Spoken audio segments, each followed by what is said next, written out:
Hello and welcome to episode 129 of the Chills of Will podcast. It really is an honor to have with me today Sam Quinones. A little bit about him. He's a journalist, storyteller, former LA Times reporter, and author of three acclaimed books of narrative nonfiction, including the most recent, The Least of Us, True Tales of America and Hope in the Time of Fentanyl and Meth, released in 2021. His 2015 release was Dreamland, The True Tale of America's Opiate Epidemic. Sam, it's a pleasure to have you. How are you today? Really good. Thanks, Peter, for having me on. Oh, such a pleasure. So looking forward to talking to you about your work. I've been a fan for a long time. Thank you. I'd love to know kind of how it began. Like, as a kid, I mean, were you were you reading way above your age? Were you reading, Hardy Boys and sports? Were you, what were you into as a kid? What were you reading? No. I was more of a Southern California kid. Okay. I think the key thing was that my parents were both teachers. My father was a literature professor All right. at CMC, Claremont Mm, McKenna College. My mother was an elementary school teacher. We grew up in Claremont, California, and okay. we were surrounded by books always. Hmm. My When we moved out there, my dad um, told me I was old enough. My younger brother, the first of three more younger brothers, but we were there was two of us at the time, Mm-hmm. 4 and 2, and I was 4. And my dad told us, or really me, the entire story of the stories of Odysseus and the Odyssey, Whoa. which was like a soap opera. You Yes. know, like at Yes. the end, you want to know more. Oh, tell me Yes. more. Tell me more. And I could Yes. never remember the guy's name. Huh. So I just tell me more about the guy whose name begins with O, and I'd be kicking the back of the chair. Dad, come on, tell me. And we'd drive through like Oklahoma, New Mexico, Arizona, all on the way to Claremont, California. And I heard all about the sirens and the cyclops, and it was just, all the beeswax in the ears and Odysseus tying himself to the Mhm. prow of the boat, all that kind of stuff was just mesmerizing. And I think great stories have always been part of that. And I think both my Yeah. parents were very aware of that and very, very important. My father was a literature professor. He used to give a lecture in his Shakespeare class about the Godfather and Hmm. Shakespeare, and he was also very interested in combine like with compared to literature, Hmm. combining these different influences to Yes. understand different tendencies or parts of the culture you're growing up in, and that kind Uh-huh. of thing. And it was, and I not like consciously but subconsciously inherited just a whole lot of that, I believe. Hmm. And then also my parents were mesmerized, as was I. Was just old enough to be mesmerized by Watergate and the Nixon Okay. presidency, and that was also a big part of it as well, Hmm. I would say. But I didn't go to college thinking I want to be a journalist. I was just there to study, and then along the way, I realized, man, journalism is the coolest job. Right. So much fun. So that's Right. kind of what began it all. Huh. So in the Shakespeare as Godfather or Godfather as Shakespeare, so I mean Hamlet is what, Fredo, or who do we? Well, it's Hmm. yeah. I mean, I think he was talking about themes of power and betrayal, Okay. that kind of thing. And I never saw the lecture. I just know that he gave it. Oh And man. he and I watched The Godfather. I've watched The Godfather, I don't know, 15, 20 times. I think he and I watched it 4 or 5 times together, I think, Oh my something like gosh. that. And it's those themes, like enriching people's idea. Like you don't have to just study Shakespeare and have it Hmm. be from the 1500s or whatever. It can be Right. today too, Right. and you can see that, in the January 6 hearings. Huh. A lot of that, the plotting that's going on, all that kind of stuff is, to me, I think he might have found the parallels and the connections. Right. He died in 2019, Okay. but and had written like 8, 9 books and several books of poetry and that kind of thing. And so I just think that kind of thing. We were surrounded by books. There was really no other consumer Hmm. good that we had in greater amounts than books. Whoa. I love that line. That's great. Yeah, he didn't care about anything except for cigars and wine and Italian food. Sure. Books were like that, pretty much it for my Yeah. dad, and I think I certainly inherited that idea too. I don't really have many things, I don't have a lot of stuff. Sure. You know what I mean? Like the Sure. typical American stuff. Huh. Well, I'm I don't sorry have. for your loss. What a great legacy. Sounds like he was a great man, great professor. I love that idea. I'm an English teacher who's not ashamed to admit I'm not a Shakespeare fan, but like you talk about, if you can relate it to current Yeah. events, I mean, and it's not a reach. My favorite movie scene of all time is the final scene of Godfather Part Two.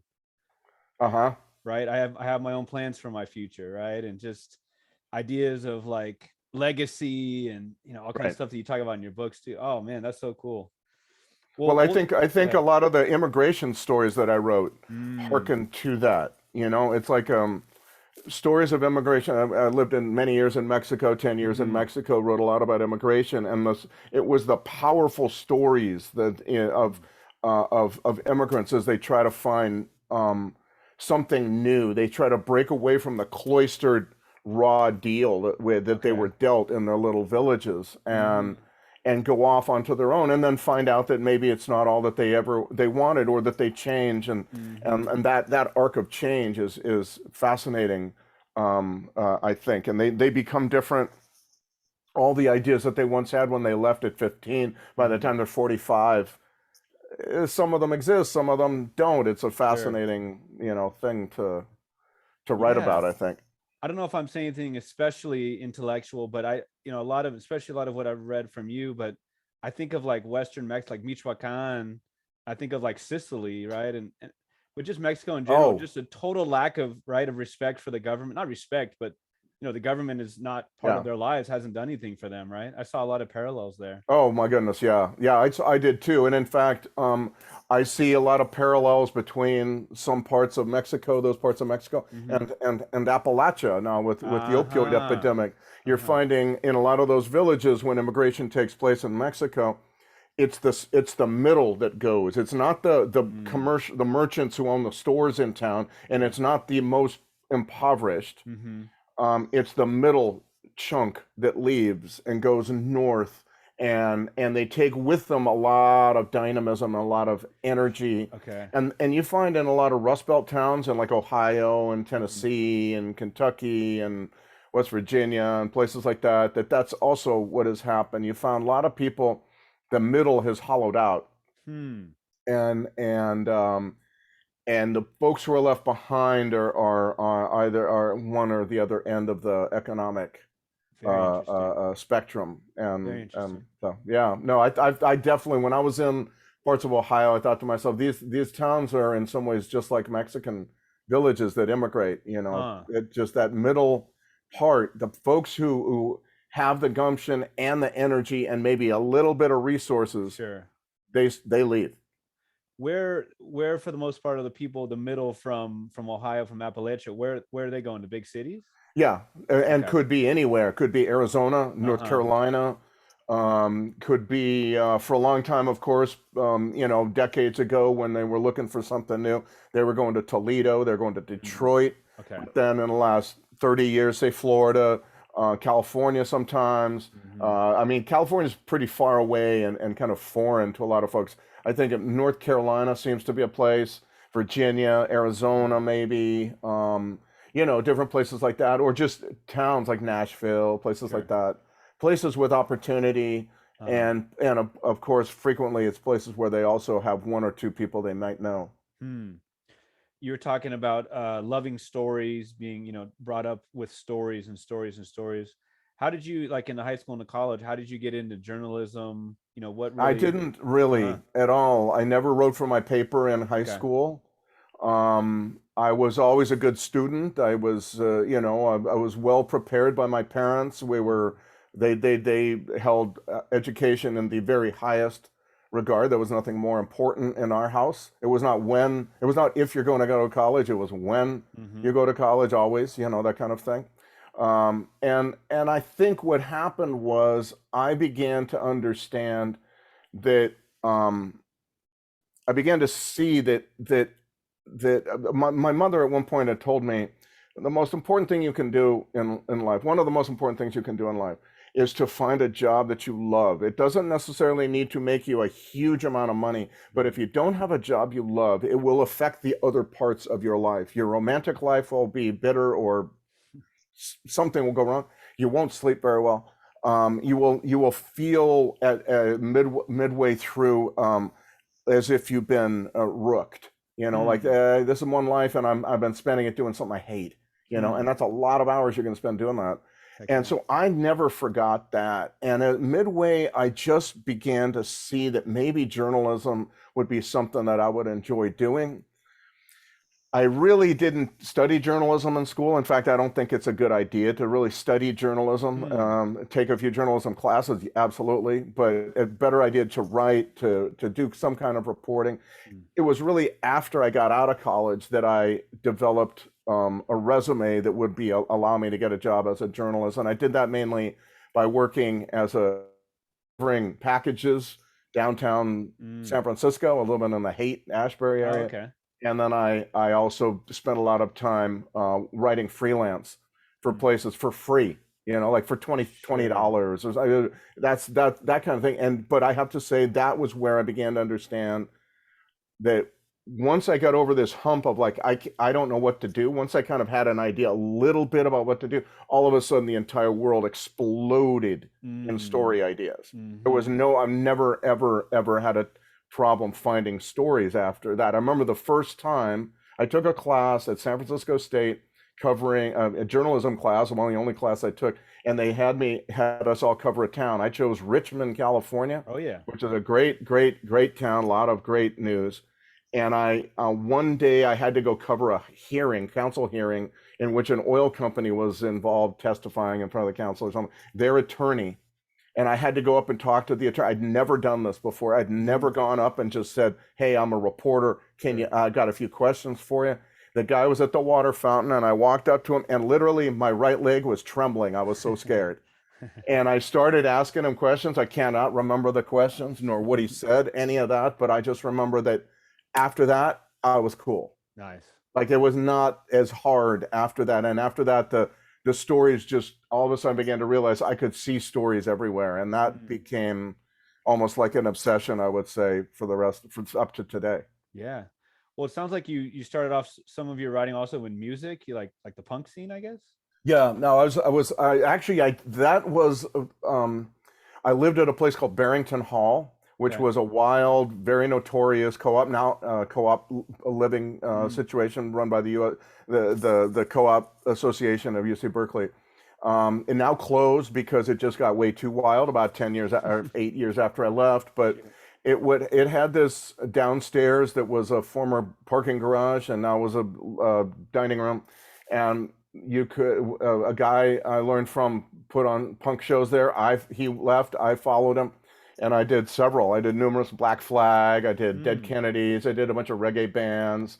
I did a lot of bands, and you know, was part of it was kind of like this punk ethos. There was I love and just love punk rock music, and always have. There's a lot of negative things that are associated with the music, a lot of drug use and so on. But I think one of the great things about it is the idea that you just go out and do it. You don't ask permission. Okay. You don't have to be a fancy guitar player or a fancy agent to pull this off. You just go do it. And so that was part of what really influenced me, and it really influenced my work later as a journalist. I was a freelancer in Mexico for 10 years on my own, nobody backing me up. And now I'm a freelancer again, and so the idea of freelancing is a very punk rock way of doing journalism, it appears to me, it feels to me. And so it kind of was, all of that was part of I guess my formation, and I used it later on with my journalism. I began to realize when I was out there, I'm just doing the punk rock version of journalism, just I was doing the punk rock version of music promotion back at Barrington Hall. So was it Stockton and then Mexico, or was it Mexico? It was Stockton. Yeah, I've got a great job, wonderful town of Stockton, California, which I dearly love. I was the crime reporter. It's a tough town. If your crime reporter loves his work, you're probably not in a great, it's a bad thing because I was covering homicides and gangs and drug trafficking and prostitution and you name it. Mainly it was crack cocaine, Mm, was a big deal, Bloods and Crips, all that kind of stuff. And it was my graduate school in journalism. I mm, had a job at the Orange County Register for a year and a half. okay. It was like a weekly part of this paper and I wanted daily work. And so I applied and they got me this job. And it was the best decision I ever made. One Mm, of, and then 4 years into it, I'd covered 300 homicides or something like that. I don't even mm, remember anymore. And I'd done so much and I wanted to just find something else. And I found a job in Seattle working for the Tacoma paper. In okay. Seattle, though, was a huge mistake. No offense to the people of Seattle, but you're a California boy going up there and it's just drizzle raining all the Yes. time. Yes. And so I went down to Mexico. My Spanish was not good, and so I needed to improve it. And so I'd been taking classes and going to Mexico occasionally and Costa Rica once. And I went back down to study some more. And when I was down there, I found a job at a magazine, Mm, English language magazine, in 1994. This was NAFTA. This was the Sandinista. I'm sorry, right. the Zapatistas, Zapatista, not the right. Sandinistas. The Nicaragua. Zapatistas. It was just wild times of change, and the next Mm, 7 years in Mexico were crazy and wonderful, and just another kind of graduate school, right. for me. And so, and also a time when I'd already had a number of years writing breaking news, shortish Mm, kind of news stories and that kind of thing. And in Mexico is where I began to break away from that so much and use my storytelling that I'd been learning from other editors on the job to write longer pieces about. And Mexico was very given to that. There was a lot of stories that nobody had ever written, and I was like mm. walking through a apple orchard just picking the apples Yeah, off the yeah, yeah, tree. You yeah. know. You have a very singular voice and style of writing. I wonder who you who you emulated or who Yeah. were and are heroes and inspirations. Oh yeah, I would say Calvin Trillin, New Yorker. Okay. His American Journal, what is it? American Tales, U.S. Tales, can't remember. Mm, The book I most read though was Killings. Fantastic book okay. of narratives about what it.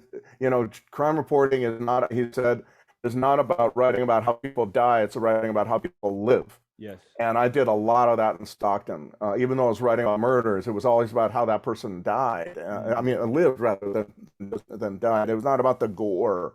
It mm, was about who that person was, that kind of thing. And so I would say that early on, two other reporters, or three, really were important. Edna Buchanan, Miami Herald crime reporter. She was magnificent. Her book, The Corpse Had a Familiar Face, I think I read that okay. 3 times. I wish I could meet her one day. She's a really Mm, fascinating woman, I think. Alma Guillermo Prieto, who is also a magnificent writer for another reason, more in the kind of narrative stories telling and that kind of thing, and telling stories out of Latin America. I was very honored that she selected one of my stories for an anthology that she just put out of oh wow. writing out of Latin America. Mm, One of the most important stories I read early on, and a lot of that was her story, and I can't remember what it's called, but it's about the garbage king of Mexico City. Man, ah. I read that over and over, and I just thought, oh my, that is such a great story. And then when I went down to Mexico, I Mm, did similar type yeah. stories. And then Joan Didion was also something of an influence, less so than the other two women. Mm, She was great, just in her kind of the way she wrote, not telling stories, but kind of stories and observation at the same mm-hmm. same time. And I want to mention one other reporter who did a great job, and that is Elaine Shannon. She wrote a book called Desperados, one of the first books about Mexican drug trafficking, Oh and yeah, yeah, yeah. fantastic book. And I've read that book at least twice, Mm-hmm. and then the book fell apart. I think what happened was I read it in the Literal book, hell. it fell apart. I bought it used. And so these were some of the reporters that for me were always, but it also helps, when I was writing my second book, I read a lot of uh, stories by Chekhov and John Cheever, Mm, because I okay. wanted to write stories. I wanted to try to write stories that had a feel of a short story like by Chekhov or John Cheever or some of the Mm-hmm. great, short Mm-hmm. story. writers, and so I was reading a lot of those folks when I was writing, particularly my second book, Antonio's Gun and Delfino's Yeah. Dream. That was I was trying to move to another level of storytelling, and I felt that I needed to take a school from them, classes from the masters on this stuff, and so I began to read those guys. I was just thinking of Cheever the other day. I can't even remember the story. It's been anthologized. So I mean, it's about like a lot of his stories. It's like a waspy family. They're up in Cape Cod. Right, And I was thinking of it. My slippers were kind of making that sound, and there's a tifty in that book, and the right, tifty comes from the slippers making that noise. But right. anyways, yeah, no, your stories for sure, even though they're nonfiction, they have the fiction, the Well, best that of was the fiction. idea, was to write Mhm. nonfiction as if it were fiction, Yeah, write nonfiction as if it were that left you with this feeling of like, that there was this, I don't know, I tried to wanted to make them as powerful as I could, and I felt yeah. that if I read those fellas and some others, Hmm. that it would be a good way of finding ways of doing that. That it would jog loose in my Uh-huh. memory and my reporting ways of doing that. Well, you were talking about like the punk rock ethos, and you didn't necessarily take journalism as a major and all that. No, But I wonder kind of just like about the community of writers. There's like a family tree of sorts, and that's like I told you before we started recording, Gustavo Arellano is always trumped up your great work, as he should. I learned about, I think, you through him. I think in first reading, another Tales of Another from Another Mexico. Obviously Dreamland has been huge, and yeah. I wonder even like that series Dope Sick that's out, and a lot of things. I wonder how much they're really based on a lot of your work. I know you've been, so I think I was just kind of wondering about like this family tree idea and this idea of like the community of writers. I would say that on one hand, I don't belong to one. I'm very, very solitary, and that's not Mm-hmm. a good thing. I'm not saying that as a good thing. Mm-hmm. I need to be more connected. I've always felt, and I just have not been able to. I don't collaborate with other reporters and writers very well, I don't think. On the other hand, I do think that there were certain people. I would say Gustavo is definitely one of them. Um, who were emerging in the late 90s, early 2000s, Mm-hmm. who were looking for ways of telling stories that were, well, in my case, in his case, about Mexico, but not that were like, um, you know, uh, through the kind of rose-colored glasses, not as a way of saying, look at this awful community, but really more just telling human stories. Right. That was the Right. point, Okay. not to say, oh, wonderful. I went back to the LA Times, and Sure. one of the things I told them was, I'm never writing a Cinco de Mayo story while I'm here. Okay, I'm just not doing it. There's no more Cinco de Mayo. I don't want to hear any more Cinco Done. de Mayo stories. Give that to the intern. I'm not doing Okay. it. Okay, that kind Right. of thing. I wanted to write stories that were, gripping, that were human Mm-hmm. stories, because the great stories of immigration are that they Mm-hmm. are a person who is, courageous and thoughtful and jealous and cowardly Mm-hmm. and greedy and loves his wife and beats her too. And, it's like there's this Mm. whole Three-dimensional. world that is that is in one person's story. And I think Mm-hmm. that there was a little bit of that I know I felt that I wanted to write real human stories. I didn't want it to be a poster for one political side or Sure. the other. And I also didn't want my politics, whatever they would be, to influence what I wrote. I just want to say I'm writing about these folks. So I wrote about um, Zeus Garcia, who was one of the great Oaxacan Indian basketball players Yeah. in his time down in Mexico. Down here, I met him. He was a busboy in Malibu at the time. A guy who's so obsessed with basketball Mm-hmm. and playing it purely the way they don't play it anymore in the United States. He lost a wife or two. And he was so obsessed with that. He was not like the you know the this 100% perfect human Sure. being. He was just roiling with obsession. Like I found Mm. people who were obsessed with that kind of stuff were very, very interesting to write about. Mm. And I wrote about the Tomato King of Jerez, Right close to me Texas. in Winters. I'm in Sacramento. Yeah. Yeah, exactly right. Mhm. Now, this was a guy who people wanted to think of him as the new Cesar Chavez. And in Mhm. fact, he was a womanizer and he didn't really care about politics. He just wanted to get back at the people who in his view, had pushed him out of Jerez, Zacatecas Sure. when he was poor and sent him on the way. And then he does well and he comes back. He wants to come back and show them how well Mhm. he's done and what a bunch of losers they are. Mhm. There's this vindictiveness too to the guy Sure. that I found. Andres Bermudez was his name.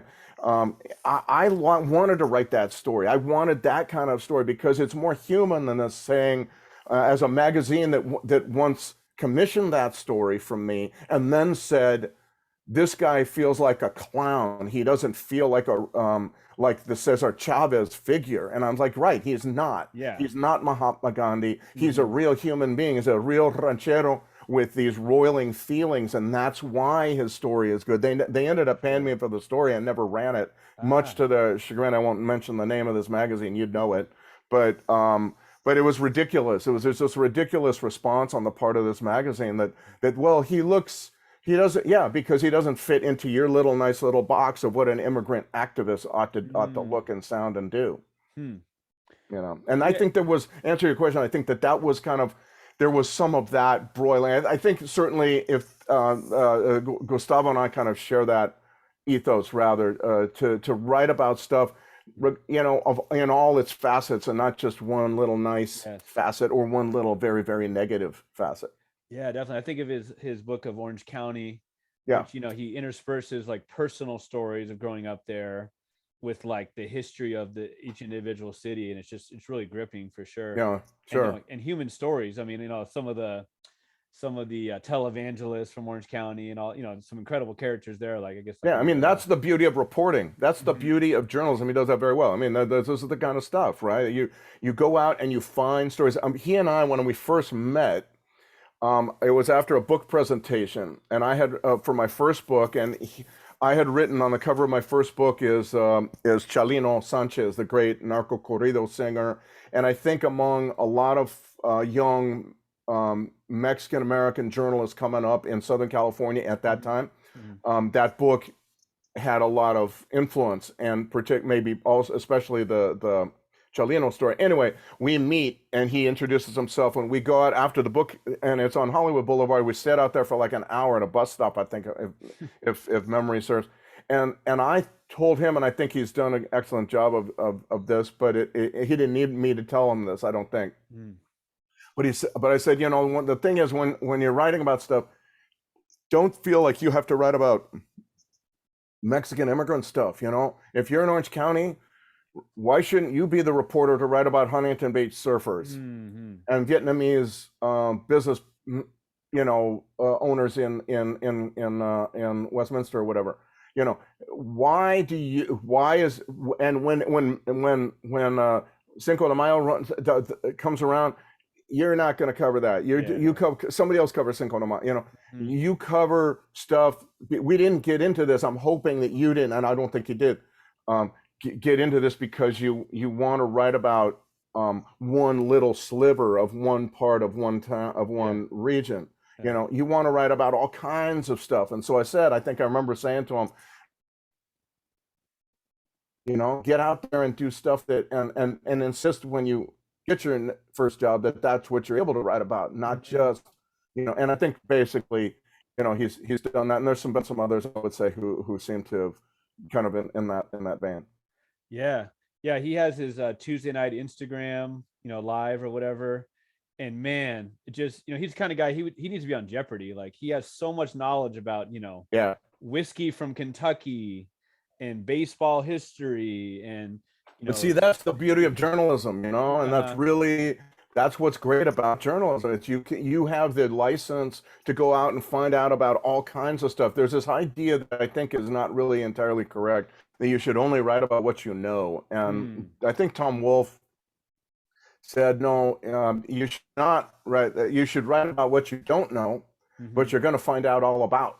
Mm. you know. And so, yeah, right, the world is vast, and and you know, don't allow them to, you know, pigeonhole you into this is what this guy does, that's it, end of story. No, no, Hmm. man, it's great. It's great to be able to find things, new stories, new things to explore, Yes. new topics, new people to talk to you never thought you'd ever talk to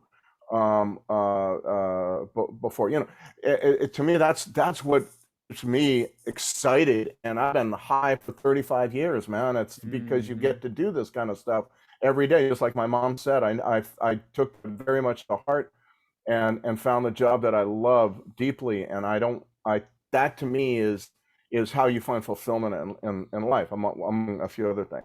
Yeah. You talk about that Chalino cover. I can't tell you how many students of mine saw that and were like, let me borrow, my classroom library. Like, can I borrow that? Let me take a look at that. Sure. Um, so the book is True Tales from Another Mexico. Is that part of the title or is that the whole Yeah. title? Yeah. Yeah. Yeah. True Yeah. Tales from Another Mexico, the Lynch Mob, the Popsicle Right. Kings, Chalino, and the Yeah. Bronx. Right. The Bronx was that political part, right? Right. Just Yeah. just an incredible book. And I think it was so Thank you. crucial that it was it was what, maybe it was done over several years. It was published in maybe 2001, 2000. Yeah. University of New Mexico Press. Right. And some of the stories at the end, it says like, 96 to 99. And Right. it was such a great book for so many reasons. One, like you talk about so many different stories. I mean, the Yeah. stories about the pardon me for saying it, right, the Jotos, the Right. like the Yeah. cross-dressing, like transgender, Right. that subculture, right? Was the term they used, is this kind of the slur that I just used. I apologize for that. Chalino. Right. Um, so I was gonna say too, yeah, right. So it took place a couple years before, and you maybe would say 2004. Some people say 2006, where the drug war just exploded, right? Yeah. It was not 2006. The drug war, the way it, it evolved Uh-huh. really began in 2005, in my Okay. opinion. That's where you begin to see massive violence. Uh-huh. And then in 2006, well before Felipe Calderon was sworn in as president, Okay. there was the first beheadings at the Uruapan, Right. Michoacan disco.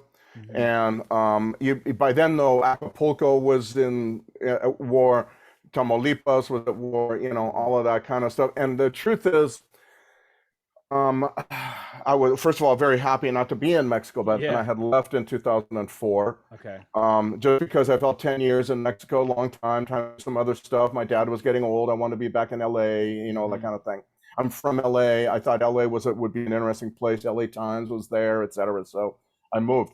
And then I watched in horror and Yeah. complete alarm what began to happen. But I think people are misunderstanding what actually took place in the drug war when they start saying, well, it happened in 2006 when Felipe Calderon was sworn in. That is not true. Mm. That's not true. There was massive violence going on.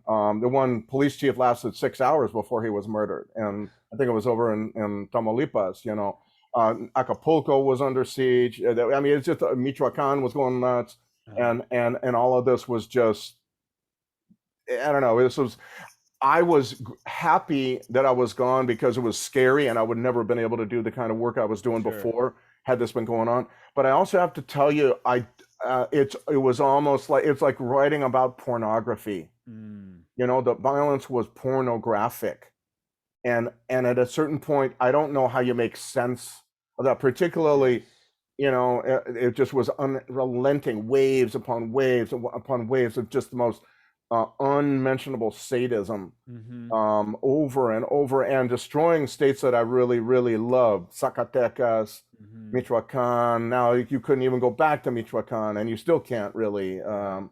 Right. You know, so I started. So that was kind of. I began to study the drug trade in Mexico. They're from LA, though. I didn't really do much of it in Mexico Uh-huh.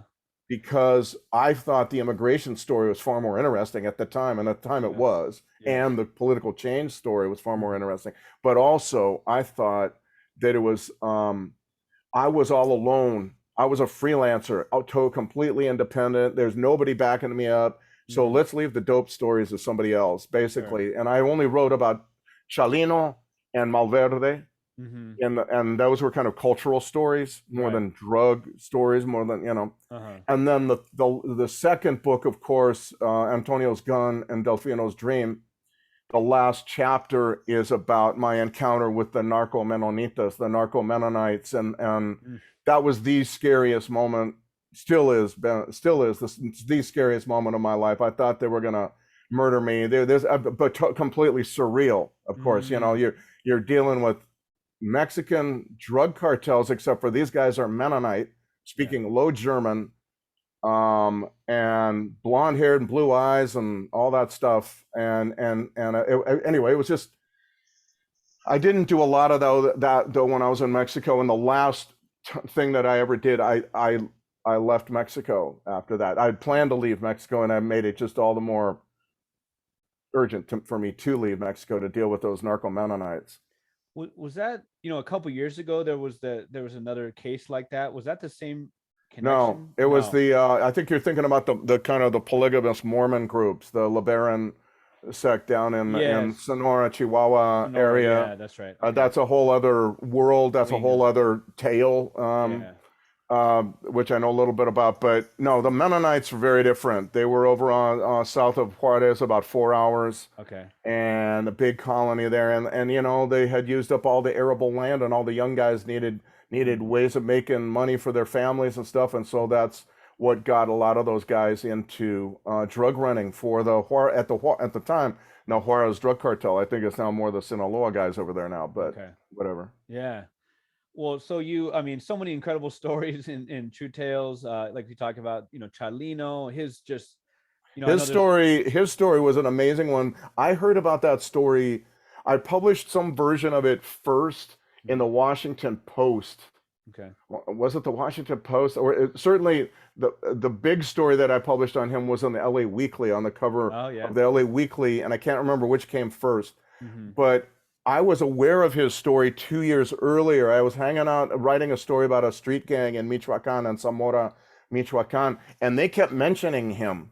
And so, and Chalino, and I love his music, and I had no idea who this guy was. And he just died a couple of years ago, and everybody had his tapes and stuff.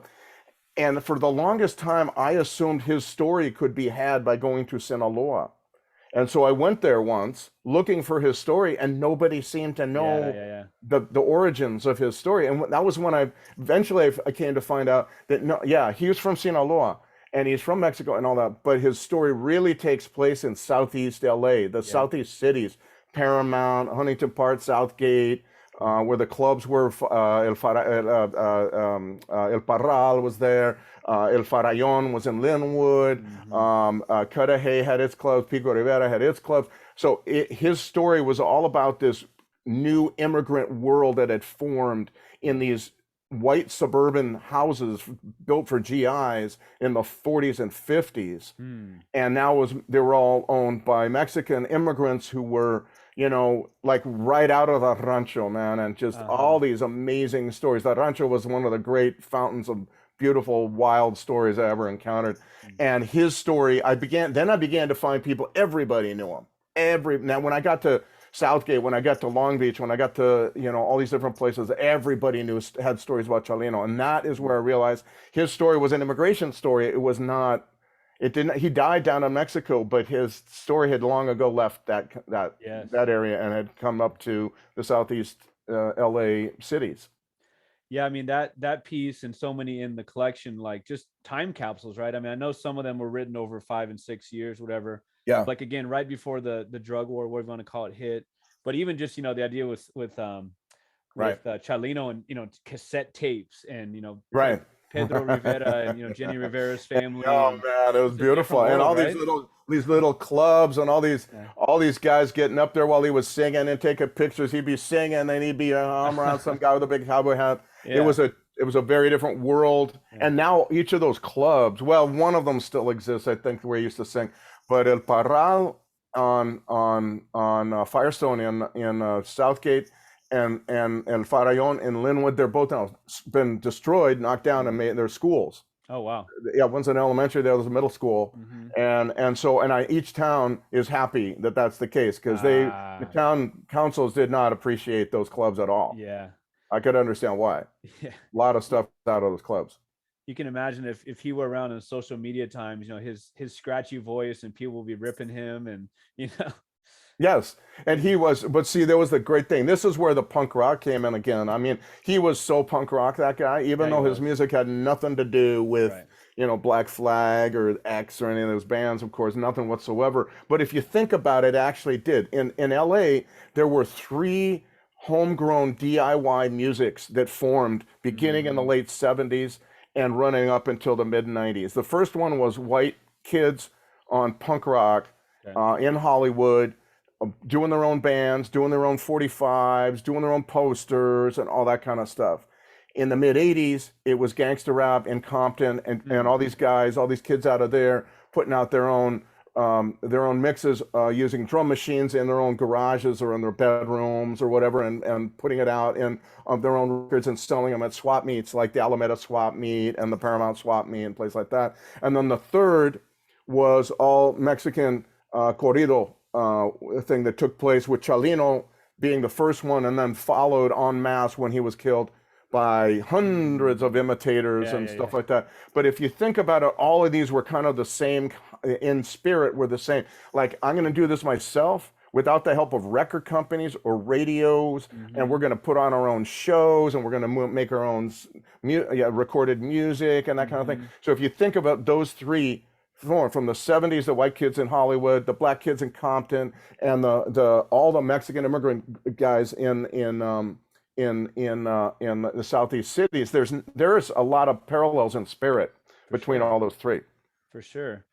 The stories have so many, there's part about like La Michoacana, the Right. paletas and the company, the business, the cool family links there and such. There's, about the gangs that are not that, we're not, hopefully are still not that fierce, but they're, Kansas Street from what, like Southeast LA is down in It was Sonora, a Michoacan. Maywood area and Maywood. over in that area, yeah, and they Yeah. just take that gang symbolism back, or that gang name back to Michoacan, Zamora, Michoacan, Uh-huh.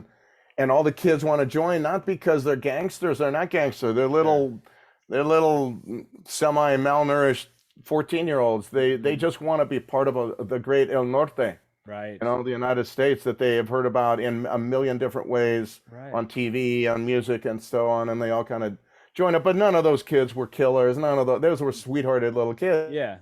I that's what I liked about the story. These were not like there was a couple of the guys who brought it back were a little bit more thuggish, but the guys who were in the neighborhood, they were No. sweet young men. Yeah. You know. So, To the stories about the Bronx and like the way that the politics works in certain groups.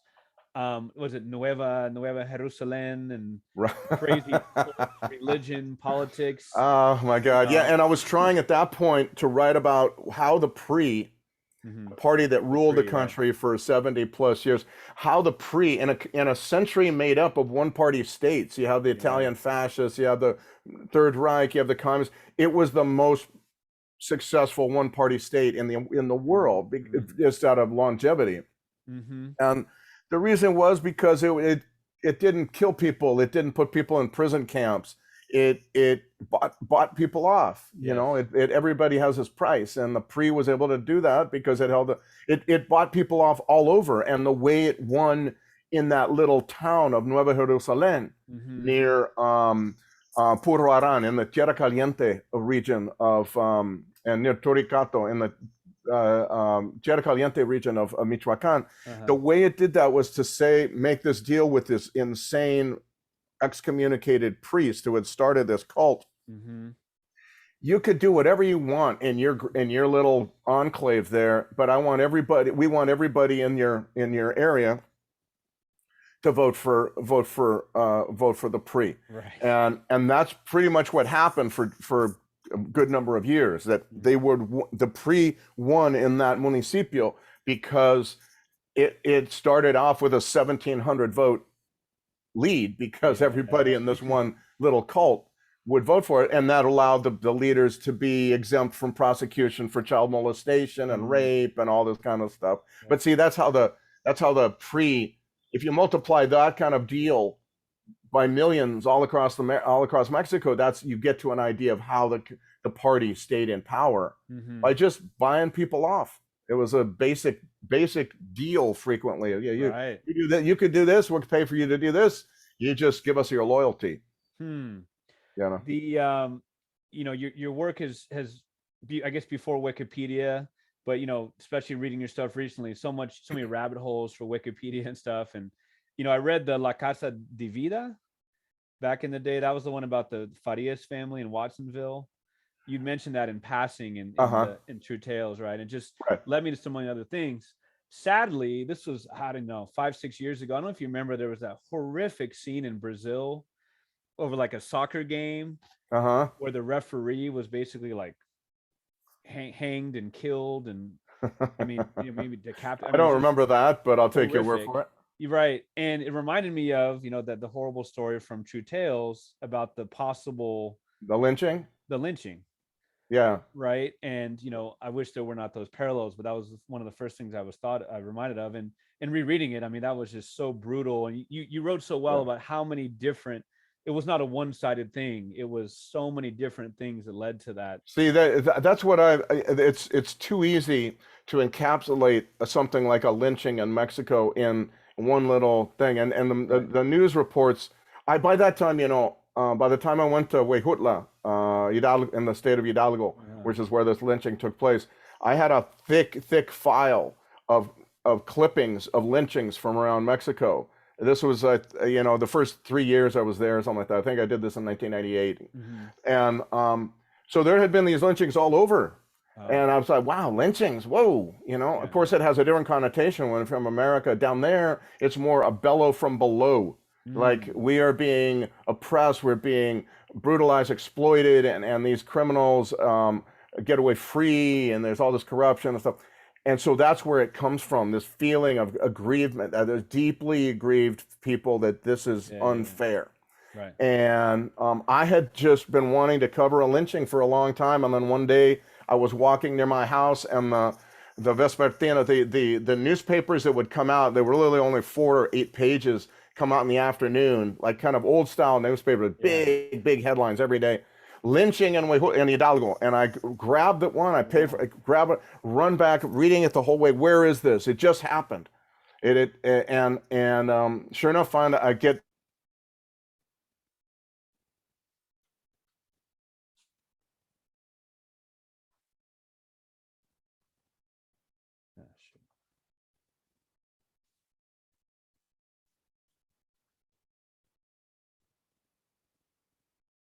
There we go. Okay, for some reason that's better. Okay, good.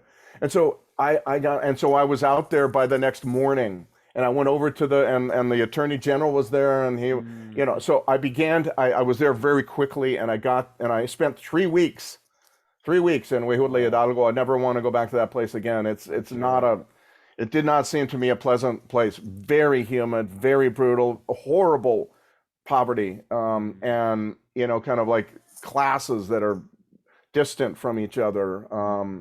But anyway, it was one of those stories that I'd wanted to cover for a long time, because I wanted to write about impunity in Mexico, and it was a theme that was throughout Mexican culture and Mexican history, and led to a lot of things. It's a big reason why people leave for the United States. The impunity. If you look into, my feeling is very strongly that if you look into most immigrant stories, particularly from a few years back, you dig deep enough, you will find, why'd you come? Well, economics, poverty, I want to get away from, but one of the most important reasons why people come is murder.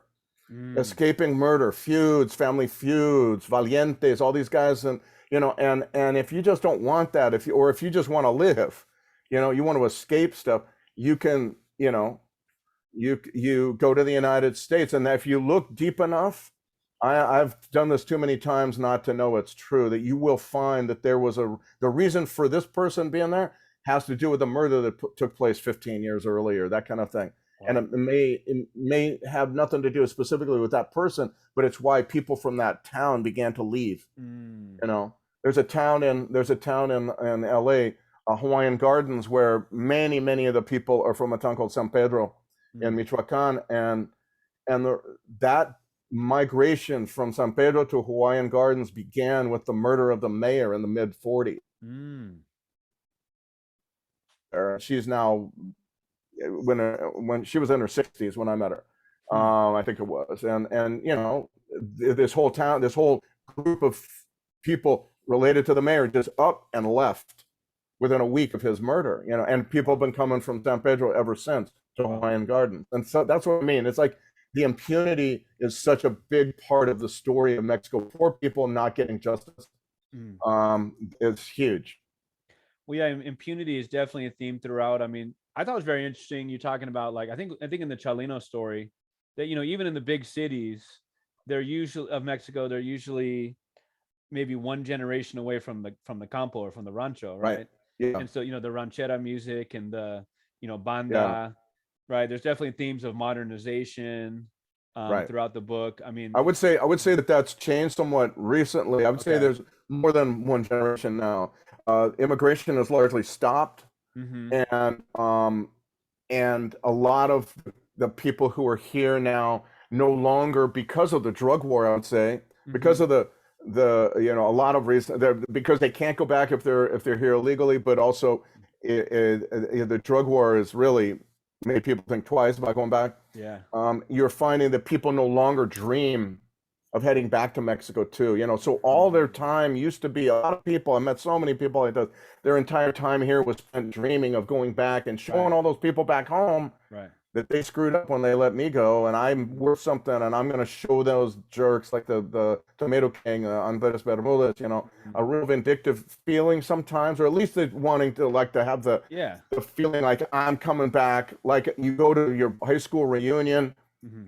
looking good, doing Mm-hmm. well, that is immense. Yeah, you're just like, that's almost revenge sometimes. Sure. Bullies who treat you badly, right? Well, Yeah. this something like that is, and I would say though that for a lot of folks now, that connection to Mexico is really in the past. It's Mm-hmm. fading away, if it's not gone entirely, and I think for a lot of people it is.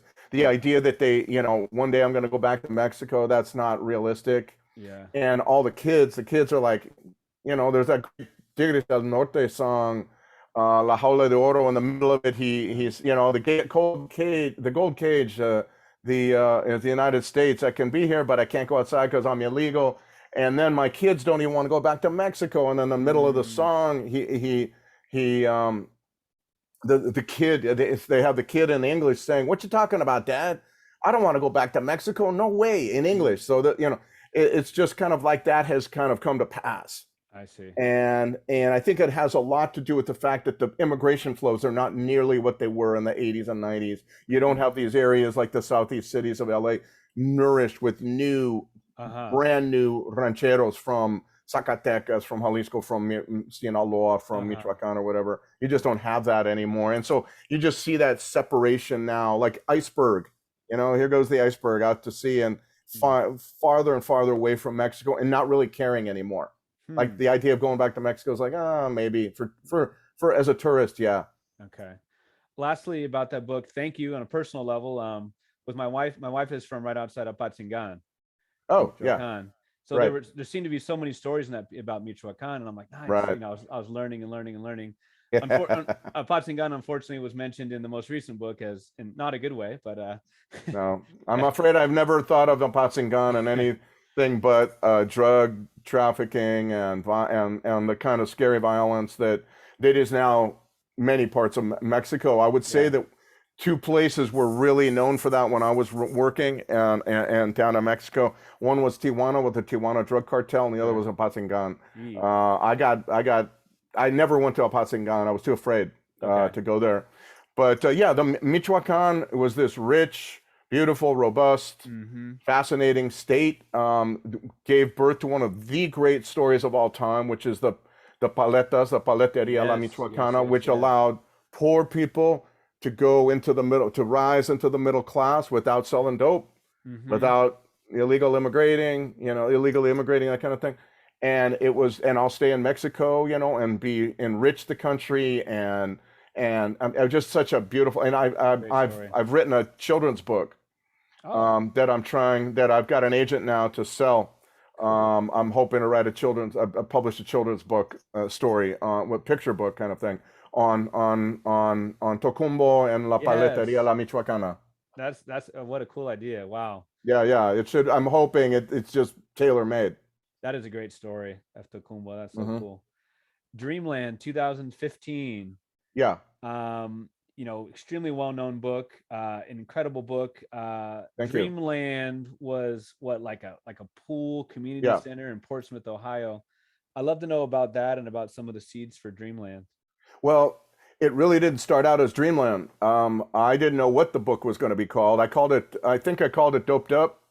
I might have called it Dope Sick, in fact. I can't remember. I never intended to call it that. I just had a placeholder. Yeah. And so, like most journalism, the idea is you write kind of an outline of where you think the story is going to go. But like most journalism, if you're smart, you use that kind of as a guide a little bit, but then you just go where the story takes you. Uh-huh. And it took me to Portsmouth, Ohio, which was one of really the centers of the opioid epidemic. Really, I believe the place, if you could call it that, the place where it was really began and got and destroyed really a generation, if not two. Mm. Midway, and so I was thinking of going to Portsmouth, um, um, uh, because that's where they invented the pill mill, the kind of the scandalous pain clinic where the doctor doesn't care what pain you're in. He just wants to sell you Sure. a long prescription of pills, and then you take it to a pharmacy and fill it, and you pay for that in cash and all that. And that business model was really invented in Portsmouth by one doctor, and then it spread out of that crazily. So when I went there, it was, I have to say, the first visit to Portsmouth, Ohio, was really scary. I mean, I found myself in the east side of Portsmouth, which is, excuse me. I don't think I'd really been in a place quite that intimidating and lost and depressed and so on. Anyway, I began going back, and I thought I'd go there twice, and it turns out I go there 3, then 4, then 5 times.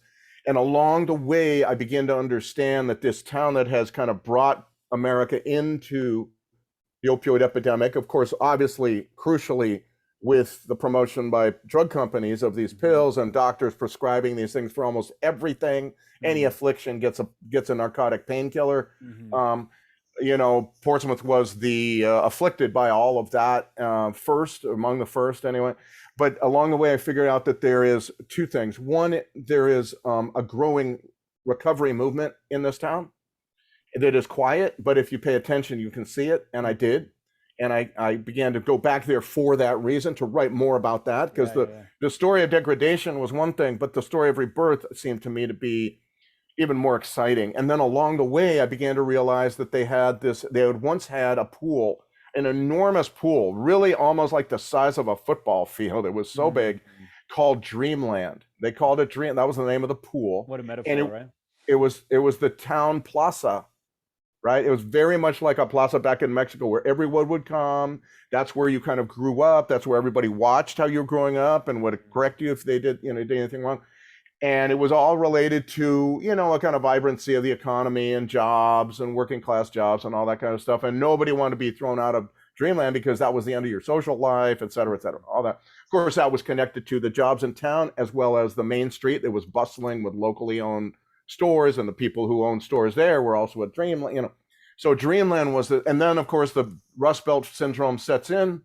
They lose the jobs, they lose the main street, it becomes a ghost town, and about half the town leaves, and then eventually they have to dig up Dreamland. And so it seemed to me by that point, by the time I'm hearing these stories, I really had this feeling very strongly that a lot of our what's now called the opioid epidemic was rooted in our own destruction of community, destroying things like Dreamland, places that brought us together. Began, in my very strong opinion on this, that really began with the kind of the adoration of the free market that began with the Reagan administration, and then was taken ever more extreme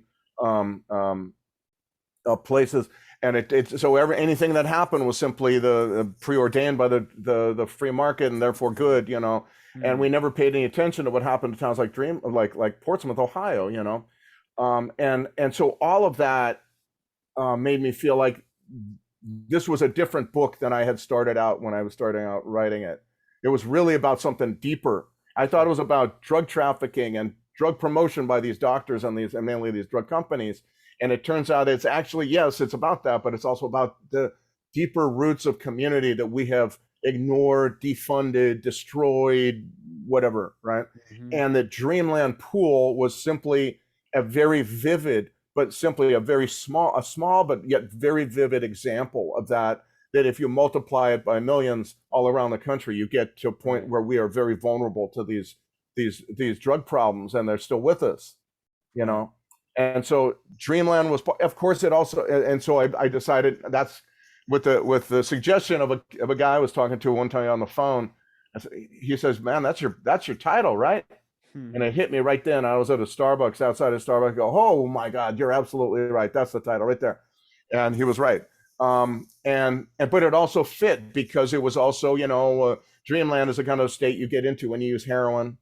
Of course, half of the book was about a town in Mexico, the town of Jalisco in the state of Nayarit, where people had come to sell heroin in the United States, very much like pizza, kind of a delivery system, you know. Well, their own Dreamland is to make a lot of money, and like a lot of immigrants I'd already known, go back and show the people who only knew them as poor urchins that they too could make it, and they too could have a nice pair of boots and belt buckle and a nice hat, buy a nice horse and get a nice new used car and convince some girl to marry him. Heroin made all that possible. And so that was their own Dreamland. They go back a king, you know, that kind of thing. And so it kind of fit in various ways, that title, into a lot of the different stories that I was telling that I thought went into telling the entire story of how we got into what's now known as the opioid epidemic. Of course, when I was writing it, nobody was talking about this problem at all. And certainly no families who had addicted loved ones by any means. It was very difficult to find that. The politicians weren't, the media was covering in a very haphazard way. Some were, some really were not at all.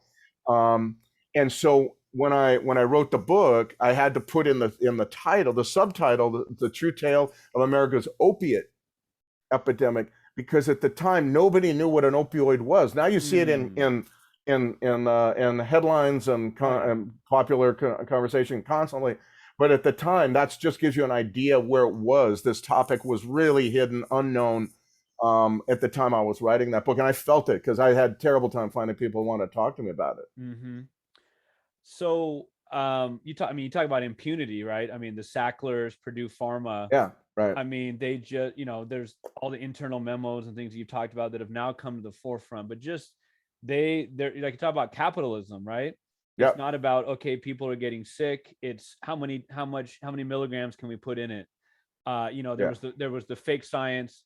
I was just thinking again about that scene where, well, not the scene that, excuse me, like a 1980 letter to the editor, right, about pain that was just like in a very limited capacity, and that became like the template. And the author really intended that was a letter to the editor of the New England Journal of Medicine saying, we have as one doctor wrote it based on a database of patients, saying, when we in the databases that we search, we find that about 11,000 hospital patients were provided with narcotics while they were in hospital, and only 4 of them got addicted. Because at the time there was no chance you would ever go home with a bottle of opioids. Right. Never. That would every use had to be signed off by 3 doctors. It was very intense scrutiny over this stuff, and yet it was taken by certain pain specialists, and then of course by the pharmaceutical industry to mean these are virtually non-addictive. These pills that we want you to use and we're trying to promote are virtually non-addictive when used to treat pain. And the proof is, there is no proof, of course, but they use this one little letter to the editor. It's not proof at all. He's just saying, hey, we've noticed this in our database.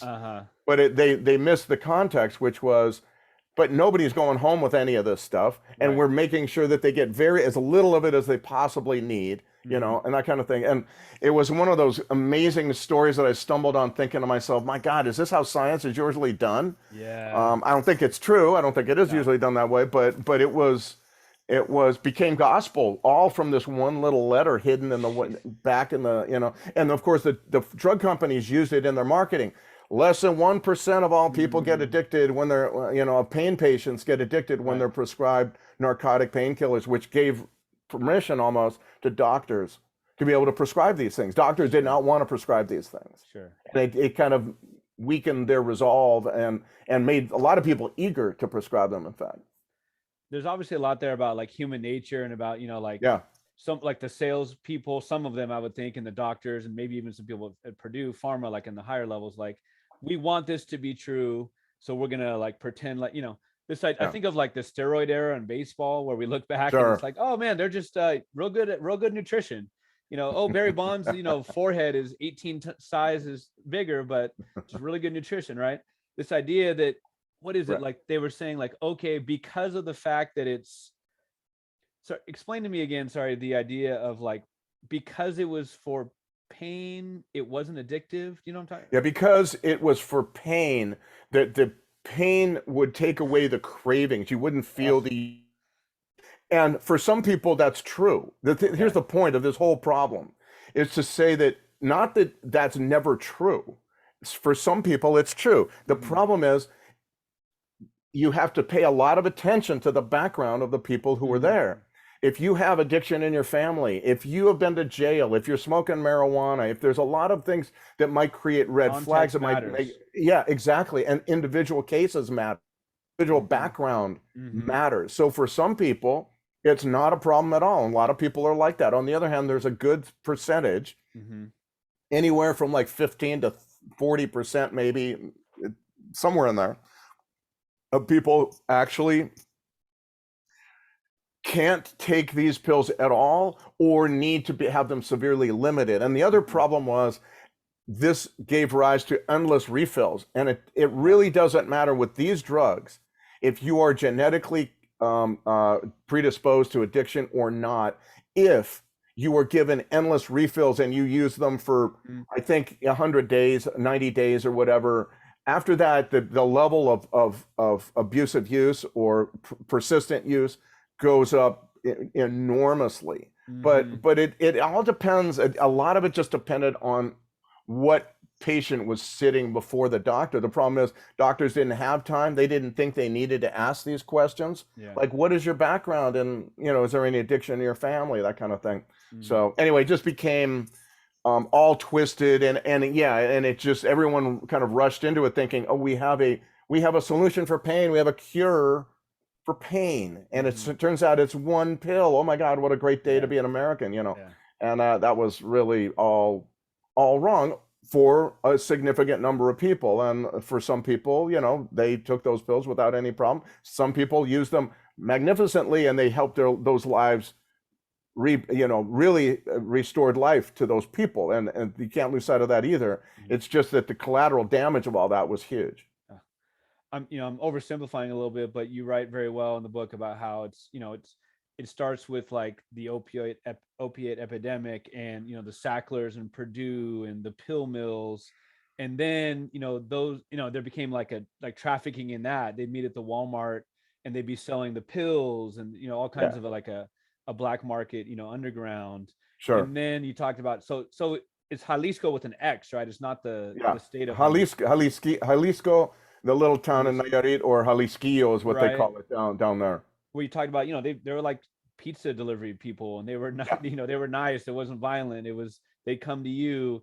And so, when people couldn't get the pills for whatever reason, then they needed something stronger than it was the heroin. And it was just an absolute cycle. Right. Right. Absolutely. I know you were, maybe even spoke Congress. I mean, I know you spoke to a lot of Yeah. groups. I wonder what kind of like feedback or, what kind Well, of what was people you talked to. interesting was, yeah, that's a good question. What was interesting was when I was writing the book, I was certain, because I was having real difficult time getting any traction on this story. Nobody wanted to, the families Mm-hmm. particularly did not want to talk about Mm-hmm. it.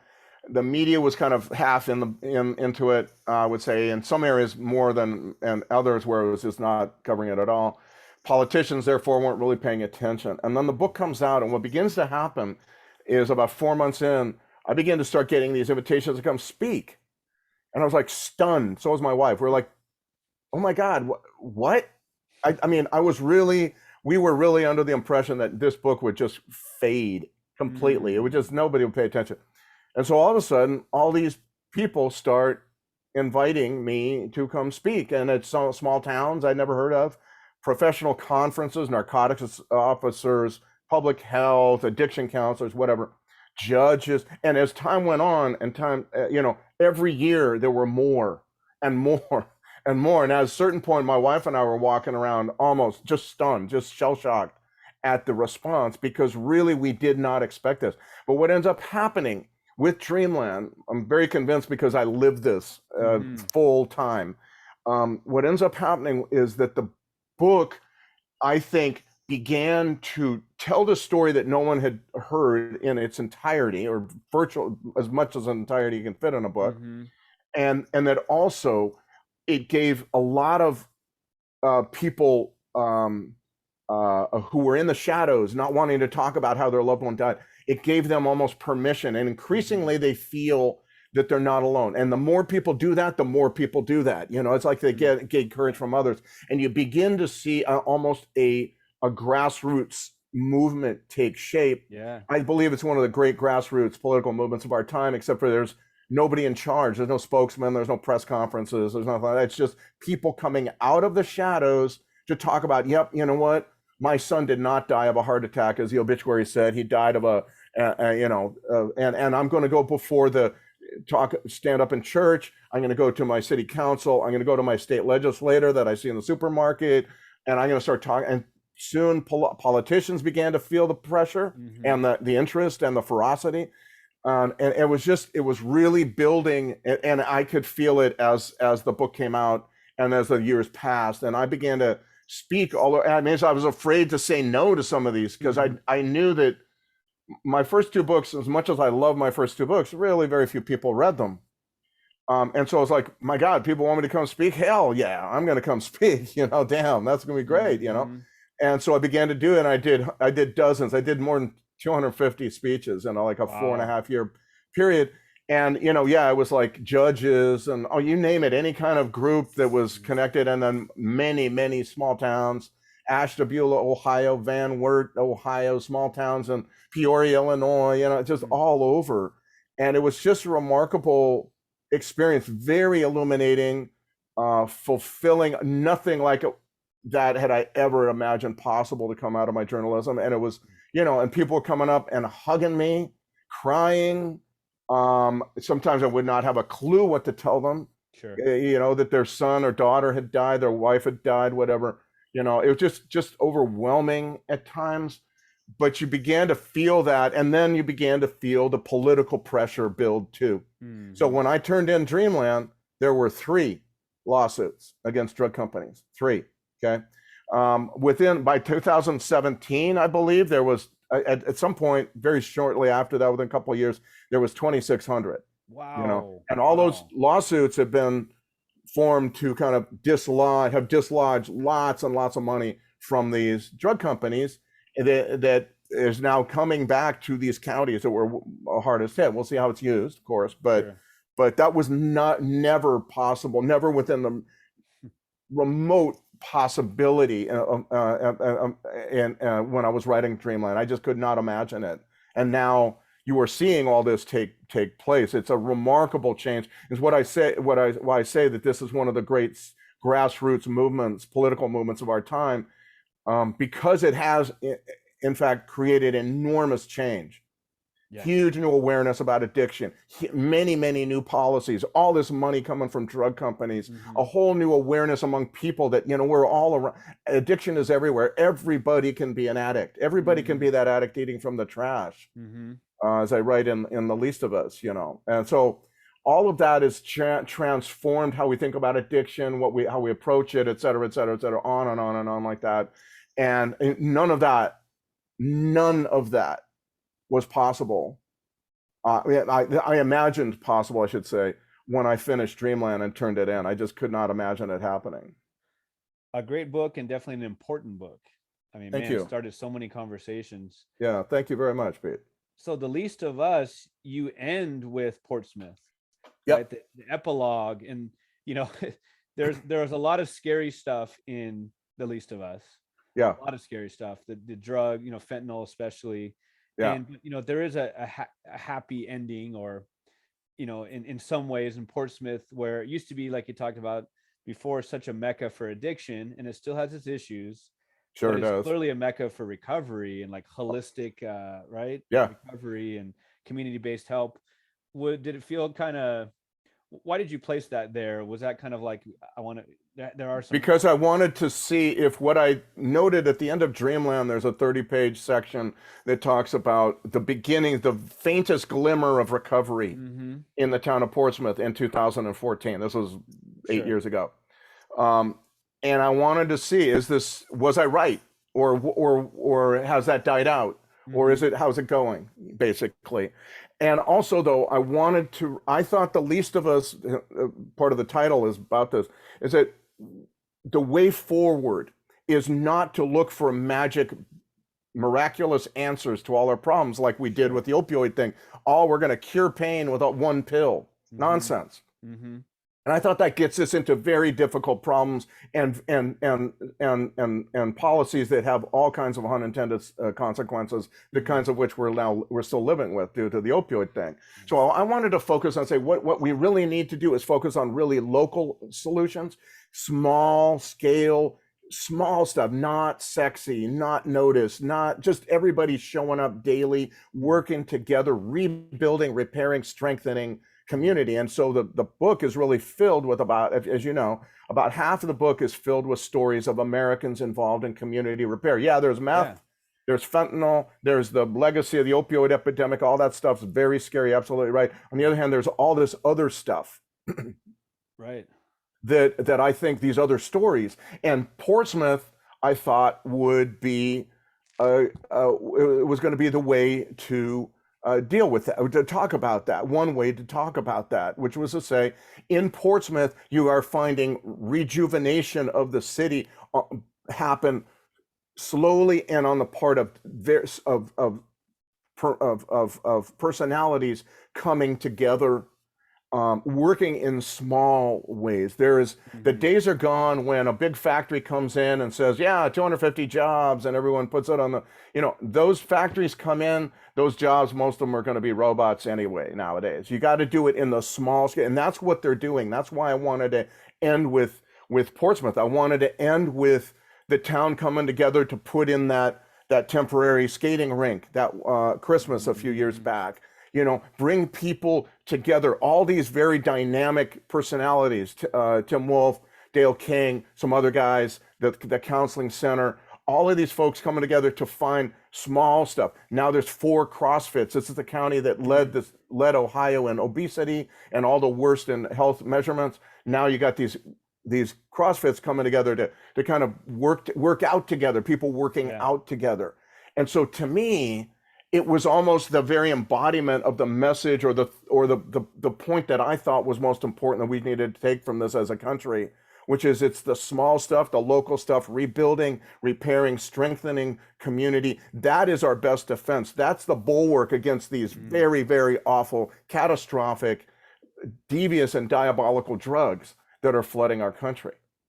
Well, you write in both books about how a big part of it is, you know, opiates and those kind of things. Those are done behind closed doors, and right. And we're obviously a more like social media, internet, computer society, and you know, even that addiction is done again behind closed doors. It's Yeah, quiet, right? And so, like you said, you know, hey, get them out to CrossFit. You know, yeah. different ways of doing Get out recovery. of the Live in a different house. world. Yeah, get Get, out of the house. get out of the house. I mean, it's so is video games. It's done Mm-hmm. in dope and video games and pornography and really gambling too is done alone.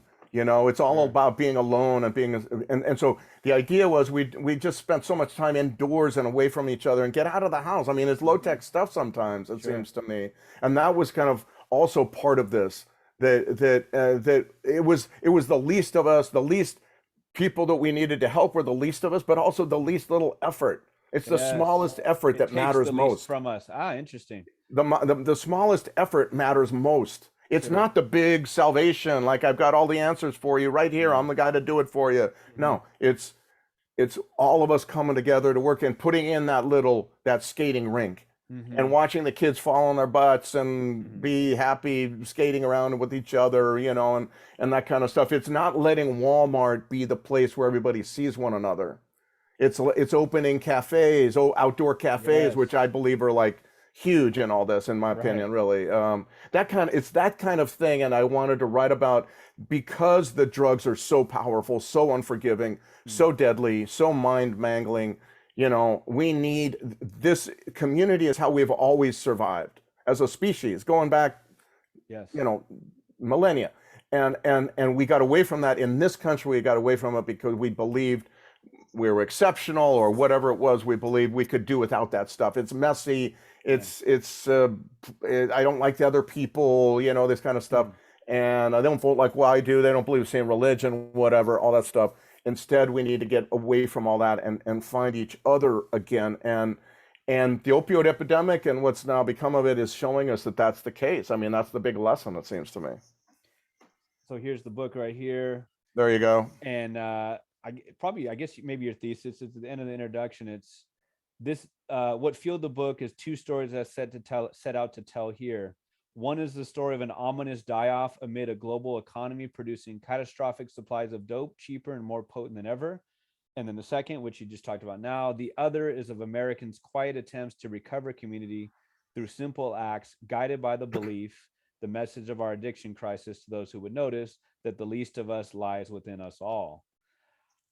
You really stretch your writing craft here, your writing craft muscles. Like you get into neuroscience, right? Yeah.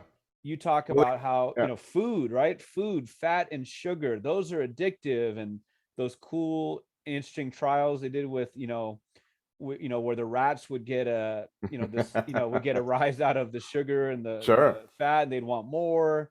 And just Yeah. how you connect that to immediate pleasure, immediate gratification, the Right. type of things you talk about, that McDonald's and Sacklers and the heroin dealer on the corner are not that different, right? No, that's the whole point, that we live in a toxic soup of Yes. addictive stuff. Some of it's Yes. legal, some of it isn't, but it Right. all is intended to attack the brain chemistry that Mm-hmm. can turn us all into addicts, all of us, every single one of us, because we also share the same brain chemistry, the same reward pathways in our brain.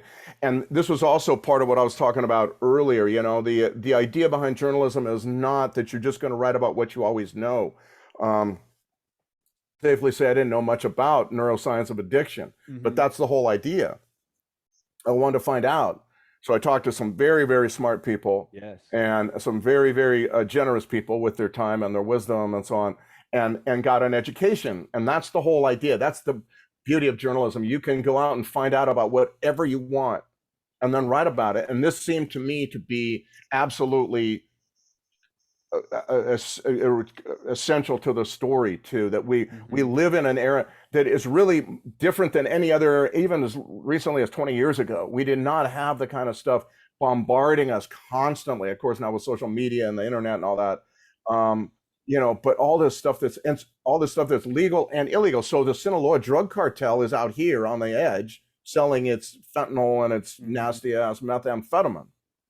But you also, along the way, you got a big continuum that starts with the Facebook software engineer and Mm-hmm. the fast food company and the soda manufacturer and the gambling casino owner and the pornographer and the video game and and then all of that stuff is doing the same thing as that, Yeah. to a lesser degree, as that meth and that fentanyl that the Sinaloa guys produce. Mm-hmm. It's so I wanted to too, that we live in a time when, if we understand that, the other point I wanted to make was, if we understand that and we understand that we all are made somewhat similar, we can all take action to stop that, to we can all be liberated. We can be freeborn Americans again, freed from the tyranny of the bombarding Hmm. of ads about all this crud.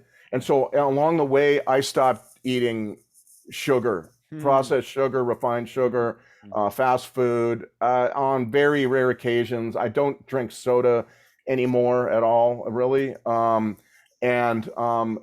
got more exercise. I began to understand that I am responsible and accountable for my own wellness. I had a heart attack along the way that helped teach me about this as well. But exercise. I can be the one. I don't need to be a prey to these people. That whole Sure. continuum of addictive peddlers. You Sure. know. And it once you understand that though, I think it feels to me like a liberating knowledge. Hmm.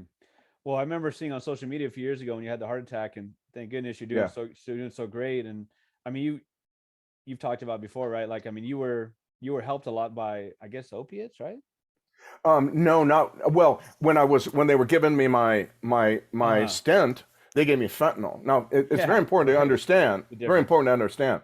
Fentanyl is a magnificent drug and been a stalwart tool for surgeons and anesthesiologists Sure. in surgery since the 60s. It is a Hmm. magnificent drug when used in the surgical setting because it takes you in and out of anesthesia Right. very quickly, and you don't have any of that doped up feel that you do with Hmm. morphine.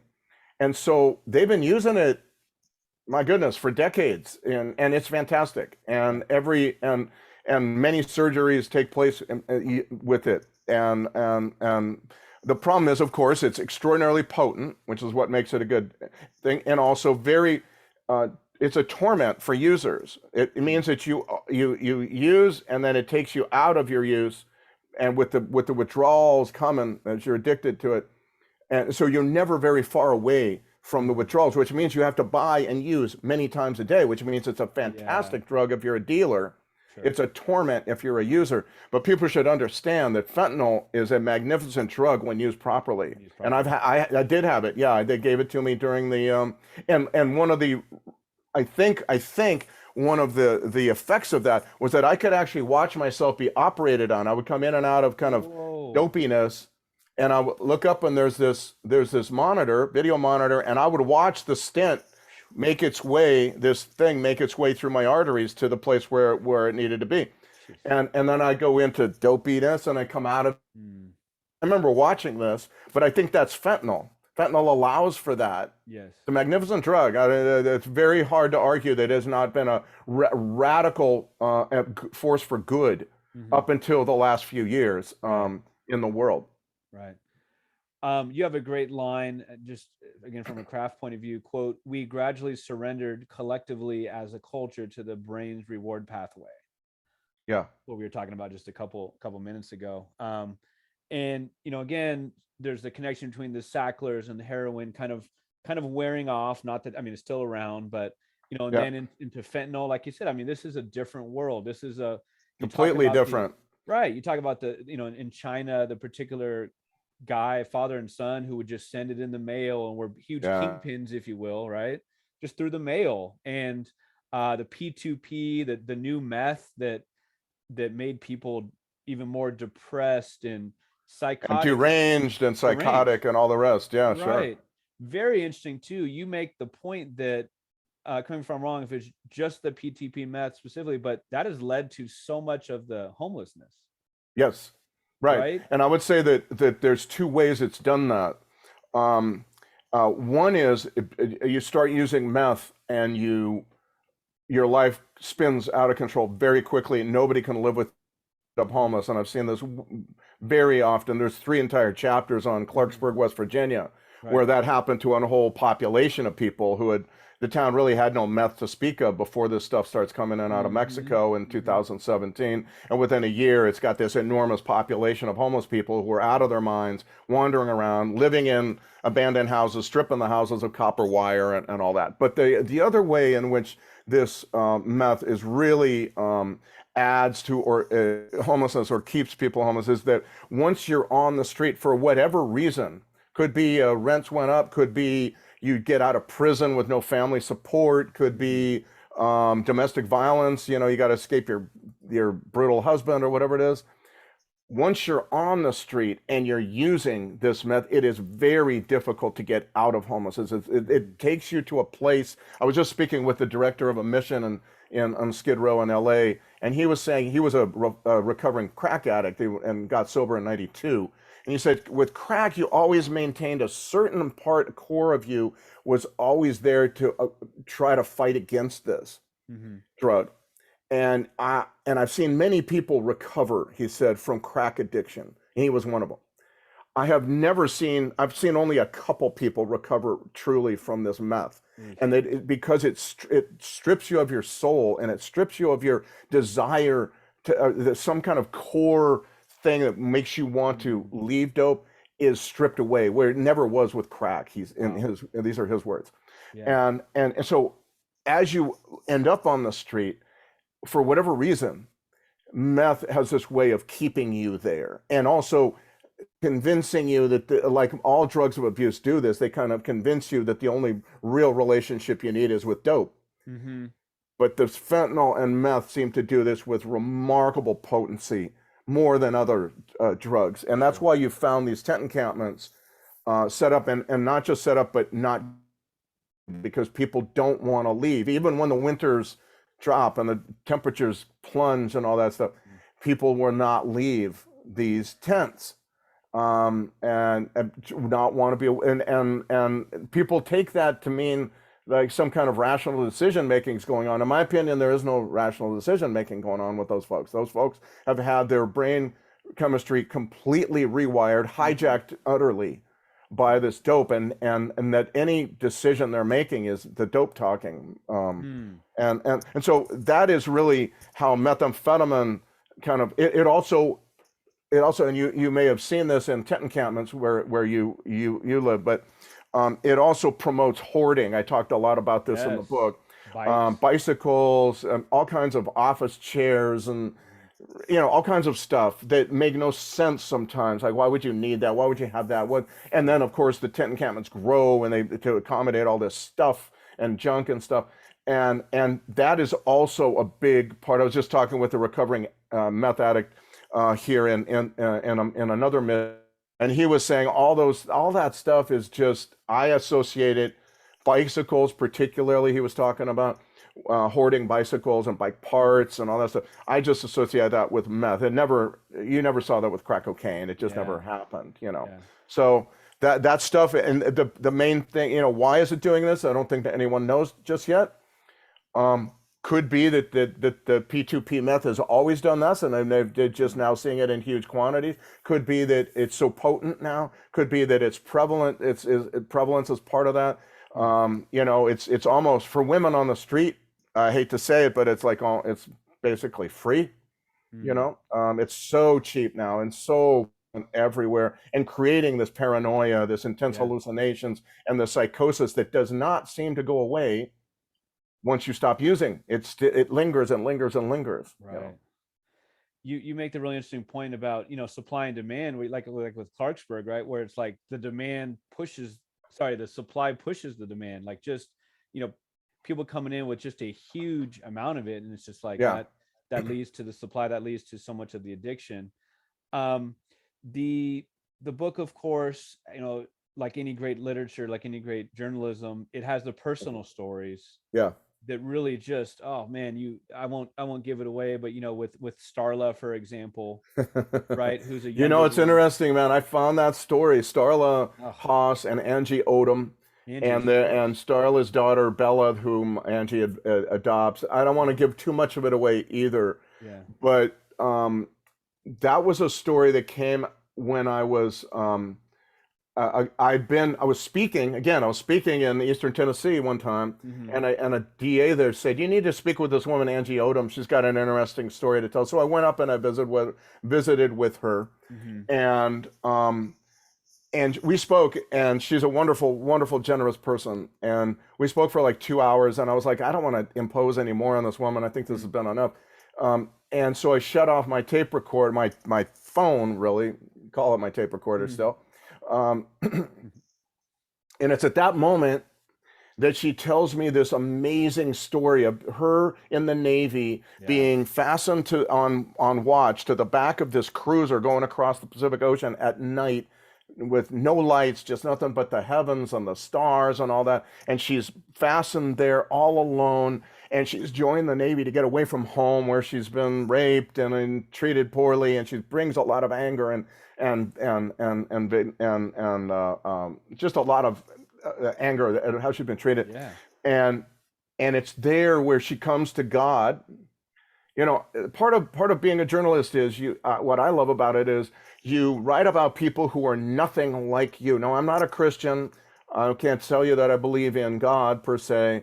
But the point is not what I believe. That's who cares that? I want to write with honor and respect about someone like Angie, who comes to God with her bitterness and her rage and her tears, feeling that God will endorse that and say, yes, you are right. And instead, what she finds on the boat, that she begins to cry, and God begins to kind of melt her bitterness and that poisonous rage, and to a point where she says, you know, this kind of patience and love and feeling for the least of us. You know, that's how she comes to adopt Bella. You know, it's that attitude. She may not have articulated it that way, but it's that attitude. And that's what made the story really, in my view, as I came to understand the fullness of the story with interviews and writing and so on, I came to understand that was the through line. That's the thread for the whole book. That's why it starts, that tale, sections of that tale start each part of the book, because I thought, and the book really, because I wanted people to understand that her story seemed to embody the idea that we are only as strong as the least of us, as Jesus said to his disciples in the book of Matthew in the Bible. That's one of those stories that just grips you. The success of the book again comes through. I think of the two birds, right? There's Rob Bird, correct me if I'm wrong, and then the gentleman with the nickname Bird. Right. Yeah. Right. And I believe they're both in Muncie, Indiana. No, one a Bird. The nickname. Yeah, he was in Muncie. Rob Bird lives in Kenton, Ohio, Hardin County. Right. Ohio. Yeah. Right. Still in contact with him on Facebook and stuff. Nice. He seems to be doing pretty well. Nice. And the horrible tragedy he went through and his family. Yeah. And just how he keeps trying. And obviously you make the point that it's not just, oh, I'm done. His recovery is ongoing. But when I was reading the story of Bird with his nickname, please remind me of his full name. Yeah, you're throwing this. Oh my God. Okay, I know there's a million names. Mike McKissick. Thank you. Sorry about that. Yeah. And he, at first I was kind of like, okay, I kind of understand why this is in the book, but he was not an addict. He was not involved in drugs, but he was such a local guy. He didn't drive. He rode his bike around, and he was just there for the community, which is what you're talking about in the book. It's like he was there for the community. Play hoops. I'm gonna open up the gym for you, and just an absolute just salt of the earth type of person, right? And again, these are the stories that really grip you and pull you in. You talked about community and getting away from these cheap highs and pleasure getting cheap.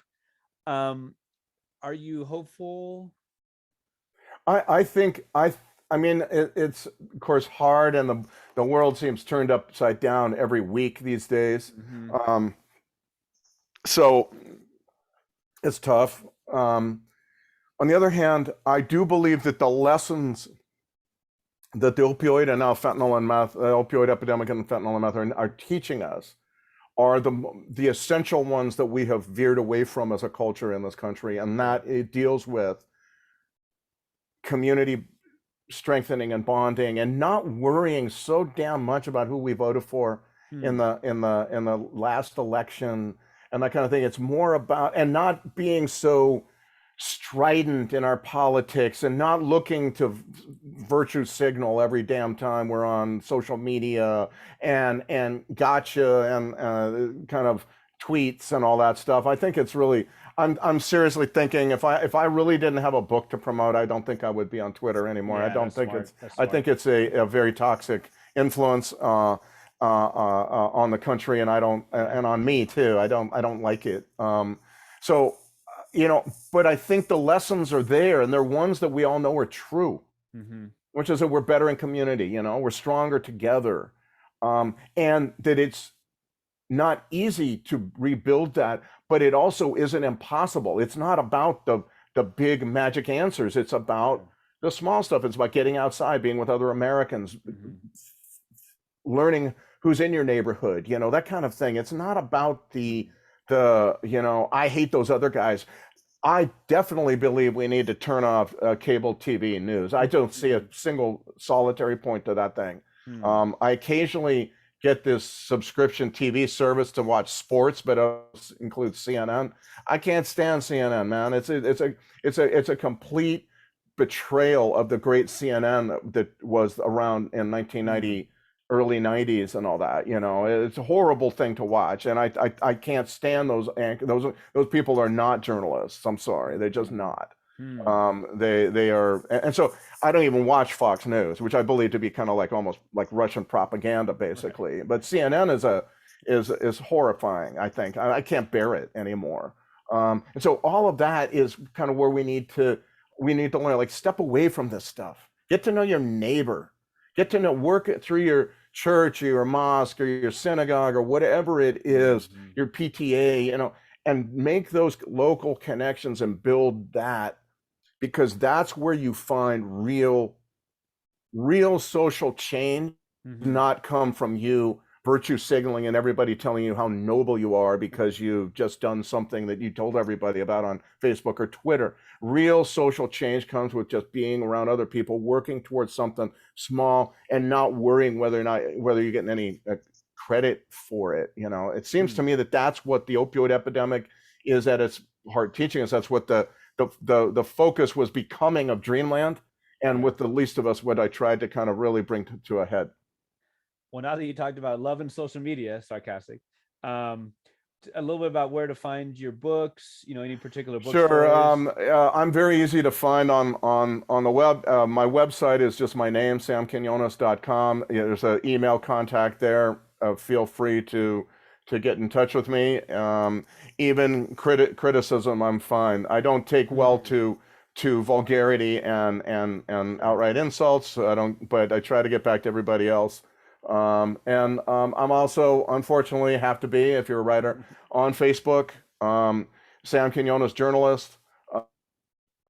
On Instagram, Sam Quinones _author. Twitter, it's Sam Quinones 7. Anyway, you can find me on these different places. I'm looking for ways of not being on some of them, but sometimes, you know, if you're a freelance writer, it's all about what you do to promote yourself. Yeah. That's half the game right there. Right. And so I have to be on those things. Right. You know? I'm really excited about the idea of the paletas, the La Michoacana children's book. Any other future projects you got going on? Oh yeah, man, a lot. Always, Too always. many. I've got a book I want to edit of a fellow I've been in touch with who's a triple lifer in California State Prison, who wrote his entire life story that I think is very powerful. I need to start editing that, getting that down to some kind of manageable space. The Paleta book is another. There's a third book, the novel version of a bizarre story that took place in the early 60s in Mazatlan, Sinaloa, where they selected the first Chinese Mexican beauty queen in the history of Mexico. And they did so, it was for Carnaval in Mazatlan, and they did so, the method of choice was that whichever girl, there was 5 girls, whichever girl collected the most, literally true here, the most Pepsi bottle caps would be the queen. They wanted to get it away from rich girls raising money. Whoever raised the most money would win, because no middle class girl was able to do it. And she was the first. This girl, Isela Wong, was her name, and she was the first middle class queen in Mazatlan. And her story is beyond beautiful. I interviewed Isela before she died in 1998, and I have never forgotten that story. I've got it all. And what I want to do is write a novelization of this story, fictionalization of this story. I would say that's about 20% done. Still got a lot of work on that. Man. Well, speaking of 20%, I'm at least 20% smarter. Thank you so much. The books are just incredible. I think of Thank you, Pete. so many connections to your stuff. I'm just out in the world every day. And, Right, right. I just thank you so much. It's been an honor to speak to you, and I wish you great luck with the rest of your writing. Well, thanks so much, Pete. Really appreciate the interest in the work and all the fantastic, very thoughtful questions, man. Really, really cool. So much appreciate it. I appreciate that so much. What a pleasure it's been today to speak to Sam Quinones. Again, continue good luck to him with his work. Thanks for listening to episode 129 with Sam Quinones. You can now subscribe to the podcast on Apple. Leave a 5-star review while you're there, please. You can also ask for it by name using Alexa. Find it on Stitcher, Spotify, and Amazon Music. You can follow me on Instagram, where I'm at Chills at Will Podcast, or on Twitter, where I'm at Chills at Will PO1. You can watch this and other episodes on the YouTube channel, the Chills at Will Podcast channel. Please subscribe to both the YouTube and the podcast audio while you're there. This is a passion project of mine, a DIY operation. I'd love for your help in promoting what I'm convinced is a unique and spirited look at an often ignored art form. The intro song for the Chills at Will podcast is Wind Down Instrumental. The other song played on the episode was Hoops Instrumental by Matt Whitehour, and both songs are used through archesaudio.com. Please tune in for episode 130 with Dan Grunfeld, a former professional basketball player, accomplished writer, and proud graduate of Stanford University. He played professionally for 8 seasons in top leagues around the world. He's an academic All-American and all-conference basketball selection at Stanford. His writing has been published more than 40 times in multiple media outlets like Sports Illustrated and Jerusalem Post. And we will be talking about the amazing family stories that behind his recent publication called By the Grace of the Game, The Holocaust, a Basketball Legacy, and an Unprecedented American Dream. The episode airs July 1st. For now, thanks again for listening. I hope these quarantine days bring you texts by writers with mad skills like Sam Quinones, whose works, like Dreamland and The Least of Us, and of course, Tales from Another Mexico, give you chills at will.